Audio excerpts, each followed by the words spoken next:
ang sitwasyon at katayuan sa buhay. Kahit gutay-gutay na ang kaluluwa ko, ay hindi bali na. Ang mahalaga, may pera. Magandang araw, Dibadon. Naway mabigyan din po ninyo ako ng panahon at maging kaukulang payo ang kinakaharap ko. Tawagin niyo na lamang po ako sa pangalan Caronia, 23 years old, isang sex worker, at kasalukuyang naninirahan dito sa Davao City. At para maunawaan po ninyo kung ano ang kumahamon sa aking katatagan ngayon, sisimulan ko po ang aking kwento ngayon.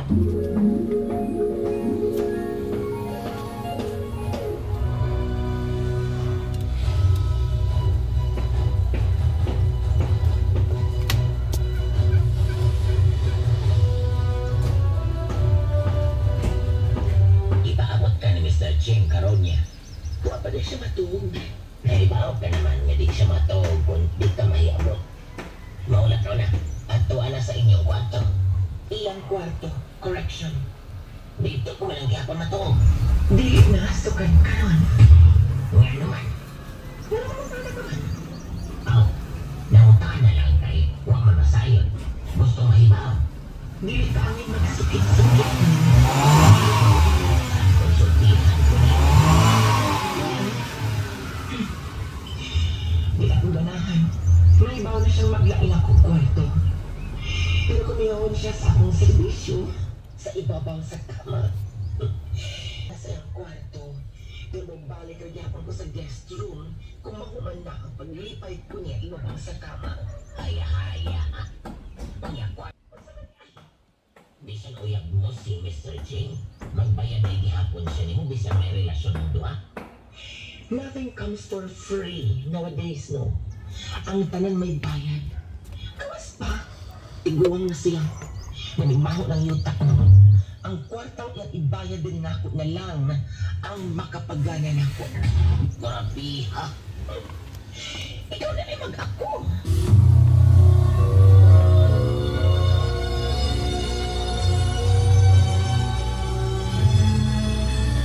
Gimingaw ko ni mo, Caronia. I miss you too, Mr. Cheng. Unsay Mr. Cheng? Oh, sorry. Baby, I miss you too, baby. Dali, tupad una na ako din sa kama. Ano? Gihidlaw ka? Kinahanglan pa bang ipangutana, Caronia? Mag-usa na kabuhan nga wa kita.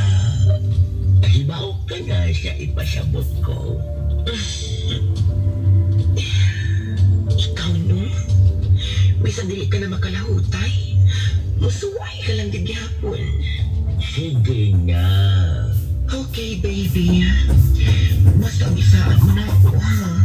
Sigurado ka bang ka nga SUV ang gusto mo? Di ka na sa sedan nga sakyanan. Ikaw na kong drive o kotse, oy. Gusto na ako. Kanyang dako-dako. Gusto ka yung dako-dako? Basura kay ng gamay, oy.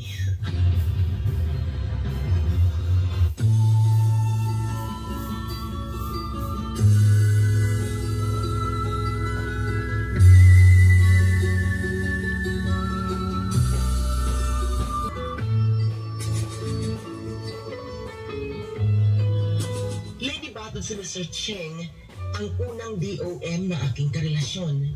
Ang unang half-shadow ng matanda sa edad na 71 para maging jowa ko pa. Gayon pa man, Lady Baton, pumatol pa rin ako dahil mayaman siyang businessman.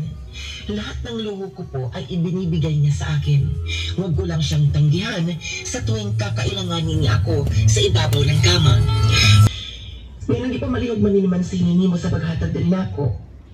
Nang lood. Nang lood siya na ako? Kaya ka man may paulit kagabi. Matod mo, may paulit ka sa inyo. Pero wasa mito. At doon ko siya. Ulog-ulog aron maulian.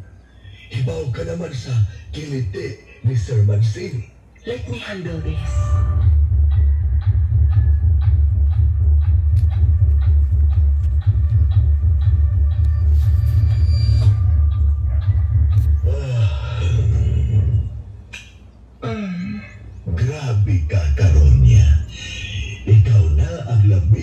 Mayong babae ibabaw sa kama, way mulupig din. Ikaw lang ang liwatag ko sa tanan, Mansini. Kay ikaw lang ang lalaking kakoserbisyuhan with all of my heart and soul. I love you. I love you more, Caronia. By the way, naan na ba to? Ang gihangyo mong 100,000 pesos.